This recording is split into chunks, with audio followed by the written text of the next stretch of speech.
तो माइट वैसे 5-6 तरह की, अलग अलग तरह की होती है। तो मेनली जो ज़्यादा खतरनाक है हमारे लिए वो यूरोपियन रेड माइट है।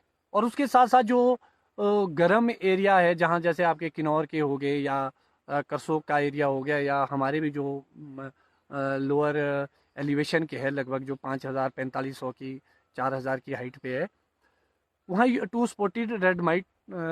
स्पॉटेड माइट ज़्यादा रहती है।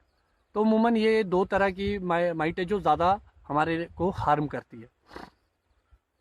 अब इसके इलाज से संबंधित मैं आपको कुछ चीज़ें बताना चाहूँगा। जिन लोगों ने अपनी सर्दी की, ये दोनों ही बीमारियां जो स्कैब और माइट है, इसकी जो कंट्रोलिंग होती है वो हमारी फ्लोर मैनेजमेंट से लेकर विंटर मैनेजमेंट तक बहुत डिपेंड करती है कि आपने सर्दियों में क्या क्या किया था। स्कैब जब पत्तों पे आएगी वो नीचे झड़ेगी बाद में। जब वो नीचे रहेगी, अगर आपने फ्लोर मैनेजमेंट अच्छी की है, बगीचों की साफ सफाई अच्छी रखी है, पत्तों को आपने कंपोस्ट बनाया है या उसको किसी भी रूप में डिस्ट्रॉय किया, चाहे जलाने के माध्यम से या यूरिया के माध्यम से आपने उसको डिकम्पोस्ट किया है, तो आपके जो बीमारियां आएगी अल्टरनेरिया, मार्सोरिना और स्कैब या माइट, उसको कंट्रोलिंग में आपको बहुत ही मदद मिलेगी। इस साल वो बहुत कम आएगी। बहुत सारे बागवानों के प्री मेच्योर लीफ फॉल हो जाता है, मार्सोरिना से झड़ जाते हैं या अदर चीज़ों से झड़ जाते हैं। उसका बड़ा रीज़न होता है कि जी आप फ्लोर मैनेजमेंट पर ध्यान नहीं देते। आपको फ्लोर मैनेजमेंट पर ध्यान देने की अति आवश्यकता है। तो ये बीमारियां नेक्स्ट ईयर बहुत ही कम आती है। अब माइट की बात कर रहा था कि बहुत सारे लोगों को अभी भी ये पता नहीं है कि माइट कितनी डेंजरस होती है और करती क्या है। बागवान भाइयों, अगर आप इस पत्ते को देखेंगे, जो ये ऊपर का सरफेस है, आपको बिल्कुल डार्क ग्रीन दिखेगा।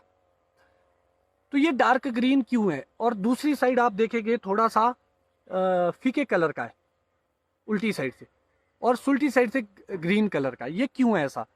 क्योंकि जो ये ग्रीन कलर है ऊपर, ये क्लोरोफिल है पत्ते का।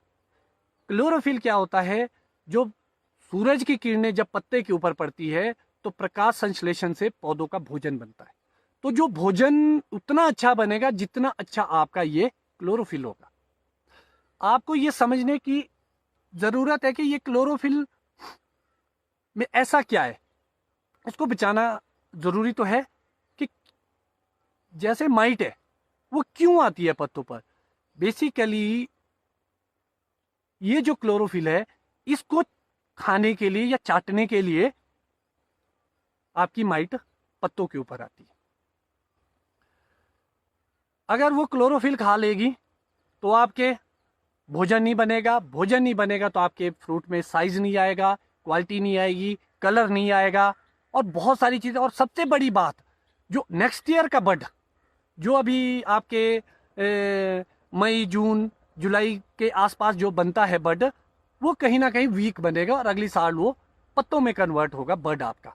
इसलिए जो बीमा अगर मजबूत करना है तो आपको क्लोरोफिल अच्छा रखना पड़ेगा बगीचों में।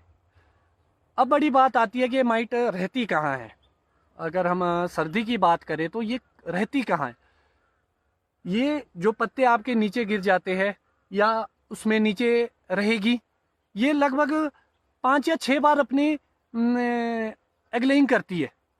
माइट एक बहुत लंबा प्रोसेस है, इसीलिए इसको अगर पूरी तरह खत्म करना होगा तो आपको फ्लोर मैनेजमेंट पे ज़्यादा ध्यान देना पड़ेगा। उसके साथ साथ जो रफ सरफेस है आपके, खुरदरापन, जहाँ जैसे आपके पौधे फट जाते हैं या वहाँ है कोई स्किन आपकी ऊपर नीचे है, आप देखते होगे पीसी जैसे होते हैं स्किन में, तो उसके अंदर, या आप बीमा जो बड होता है उसके जो रफ सरफेस है वहाँ पर अपनी एग्लेइंग करती है विंटर के लिए।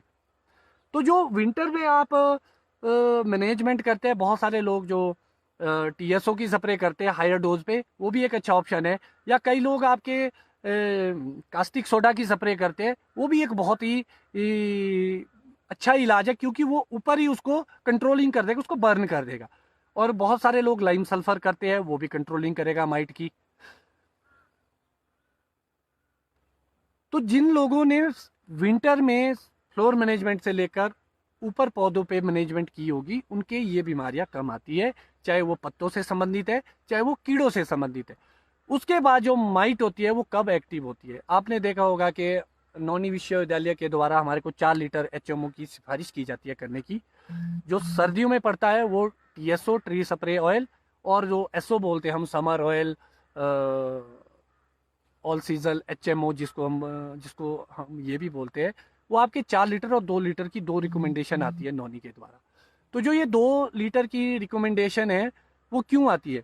क्योंकि जैसे ही आपका बर्ड स्वेल हुआ, आपके ग्रीन पत्तियां आनी शुरू हुई, जैसे ही वो 1/2 इंच ग्रीन आता है, तो जो माइट है उनकी फर्स्ट जनरेशन चलनी शुरू हो जाती है वहाँ पे स्प्रिंग में, जैसे ही वो स्प्राउटिंग होती है। क्योंकि वो सबसे कोमल भाग होता है, ऊपर सबसे पहली ग्रोथ आपकी टिप पर आती है। तो सबसे पहले जो भोजन वहाँ चाहिए, हर कीड़े को जिंदा रहने के लिए भोजन तो चाहिए, वो जो भोजन उसको मिलेगा वहाँ पर। तो जैसे ही आप 4 लीटर का HMO की स्प्रे करते हैं, तो उससे वो कंट्रोलिंग आती है आपके माइट में। तो अंडों के ऊपर वो लेयरिंग ऑयल की लेयर चढ़ जाती है, जिससे वो हैचिंग नहीं हो पाती है। और जो आपके जो वयस्क है जो पैदा हो चुके हैं, वो मेटिंग ना करके एग लेइंग द्वारा से नहीं कर सकते। ये पूरी तरह से, जब भी आप HMO की स्प्रे करें, पूरी तरह से भिगोए अपने पौधे को अच्छे से करें।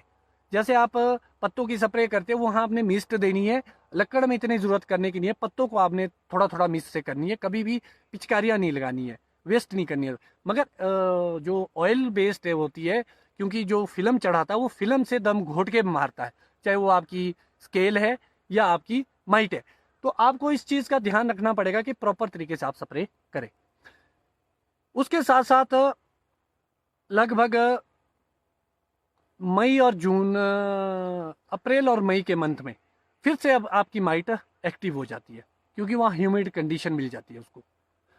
तो यहाँ भी आप जो आपके माइटीसाइड या एक्रेसीड जो आप करते हैं, चीज़ एक ही है दोनों, उसकी आप स्प्रे करते हैं।